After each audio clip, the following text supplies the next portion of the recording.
faut des bons raisins. Bien sûr. Alors, il y en a combien des cuves inox et de capacité Alors,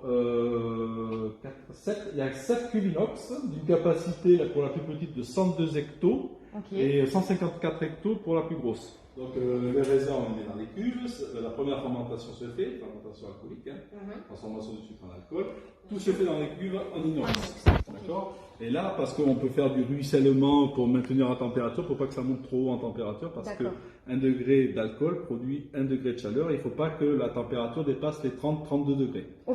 Donc, et puis ça peut monter bien plus haut. Donc il faut maîtriser la température. Donc les cuves inox sont bien aussi, puisque c'est un aérien, il y a le marc qui est dedans, et pour faire les écoulages, c'est-à-dire la séparation de du vin fin et du marc, on fait nous par gravité dans les cuves ciment enterrées. D'accord. Qui permet du coup de le garder. Voilà. Je vous en montre un qui est vert. Voilà. Super.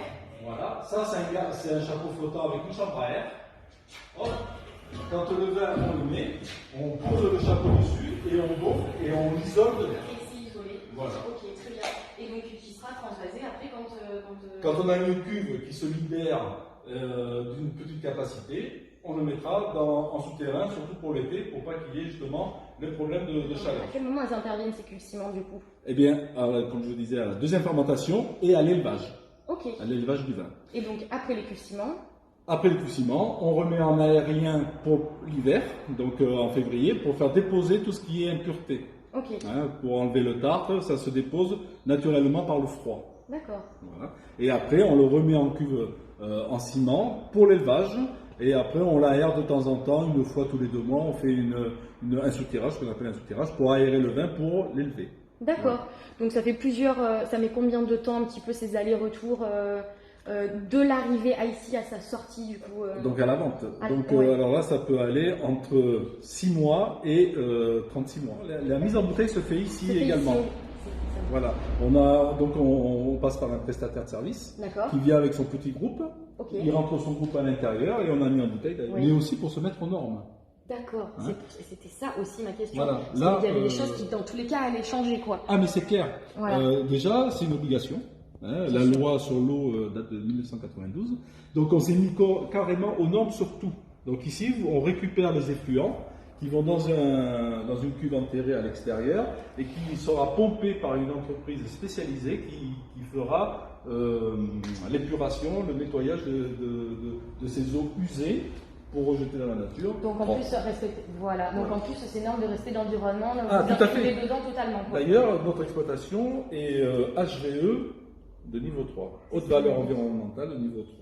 Donc voilà. Là, on est carrément aux normes au niveau des effluents vinicoles, mais aussi viticole, c'est-à-dire qu'on récupère les eaux usées des pulvérisateurs et tout ça. J'ai investi aussi dans ce qu'on appelle les cosmos pour pouvoir chauffer le vin pour faire macérer un peu plus longtemps. Qu'avant, quand il faisait la fermentation, il laissait un peu macérer, mais dès que la température redescendait, ils écoulaient parce qu'ils ne pouvaient pas maintenir la température. Là, je peux macérer un peu plus longtemps, donc ce sont des vins un peu plus charnus, un peu plus ronds, mais on fait aussi un travail supplémentaire aussi au niveau de la vigne. On peut faire du mauvais vin avec des bons raisins, mais on ne peut pas faire de bon vin avec de mauvais raisins. Le travail se commence dans la vigne. Donc à la vigne, on fait de l'effeuillage, on fait de l'éclaircissage, c'est-à-dire qu'on laisse les raisins pendre comme il faut pour pas qu'il y ait des entassements, pour éviter tout ce qui est pourriture. Donc il faut faire très attention à tout ça. Et une fois qu'on a du bon travail, des bons raisins à la vigne, dans le chai, ça se passera beaucoup mieux. On fait une petite cuvée en barrique. Voilà, c'est pour avoir une gamme une gamme à proposer aux clients. Donc nous c'est 90% quand même fruité et entre 10 et 20% en barrique. Et vous les choisissez comment du coup ce que vous allez Alors ce sont des barriques, on prend du vin essentiellement de coteaux. Il faut que le vin soit assez charnu pour pouvoir supporter le goût du bois, le goût boisé. Donc on prend des vins plutôt sur Belvès de Castillon. C'est notre argilo-calcaire là-bas, c'est un terroir assez charpenté qui produit d'excellents raisins justement. Et voilà. Et donc le vin passe dedans entre 10 et 18 mois en barrique. Donc ça donne une cuvée spéciale par la suite. La cuvée spéciale fût de chêne. Et puis qu'est-ce Qu'est-ce qu'elle a de spécial du coup? Eh bien, ça apporte une finesse et un fondu du boisé. Super. Et on utilise un petit peu ces différents vins, le fruité, le fût de chêne, le prestige, pour justement étoffer nos collections qu'on a lancées depuis le mois de mai. Exactement. Par exemple, la collection inspirée du monde d'Harry Potter, la collection Magie, elle est fruitée, alors que la collection Steampunk, elle, est en fût de chêne. Alors Steampunk. L'ébène recule ici. Ok. Et étant donné que sur la machine à vendanger, il y a les rafforts embarqués, il n'y a pas besoin de nettoyer la vendange, elle est déjà prête. C'est ce que vous m'avez dit, que du coup ça prend vraiment que les bons raisins. Que les bons raisins. Donc on recule ici, et on le fait tomber dedans. Et au bout, il y a un gros tuyau que vous voyez là derrière. On le met au bout et on envoie directement dans les cubes. Ok. Voilà. Et après, le processus de fermentation peut commencer. Mais voilà. Ça, c'est un cosmos. Oui. Et ça permet de faire chauffer le vin. Chauffer le vin. Donc quand la température commence à descendre, pour la macération, on peut utiliser ça pour la faire remonter. Pour extraire le maximum de couleurs, de polyphénol, de tanins. Ok, super. Ça, c'est un temps calé. Un temps calé. Ça permet de garder le lait au froid. D'accord. Soit.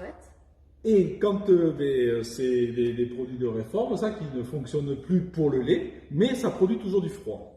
D'accord.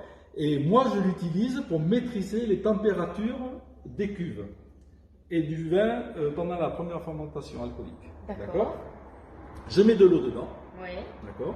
Je le descends à 5 degrés. Ok. D'accord. Et par l'intermédiaire d'une pompe que vous voyez sur le côté, je vois, effectivement, j'envoie l'eau froide dans des radiateurs, si vous voulez. Ce sont des panneaux qui viennent dedans. L'eau qui ruisselle, voilà. J'ai l'avantage d'avoir un puits familial à l'extérieur. L'eau est à 16 degrés. Donc ça ne refroidit pas, mais ça évite que ça monte en température. Quand la fermentation alcoolique est terminée, donc on écoule le vin, et il reste le marc. D'accord. Le marc, je le passe dedans, ça le presse. Et ce qui sort en bas, c'est du vin de presse. D'accord. Et donc ça vous en faites quoi? Alors, il est mis à côté pour la deuxième fermentation. D'accord. Et ça permettra de faire des assemblages parce que le vin de presse est très très concentré. Oui, je me doute. D'accord. Donc quand vous avez un vin qui est fin, qui est bon, fruité, et qui manque un peu de corps, un peu de charpente, eh bien on rajoute 10-20% de vin de presse pour équilibrer ce vin-là. Ok, super. Voilà. Elle date de quand cette machine-là? Oula, celle-là, elle date des années 79, un peu comme ça. Donc vous oscillez quand même entre procédés entre guillemets anciens et nouvelles technologies, mais pas trop quand même. Pas trop quand même. Voilà. Ok. J'ai un peu résumé. Comme je dis, je travaille beaucoup à l'ancienne. Voilà.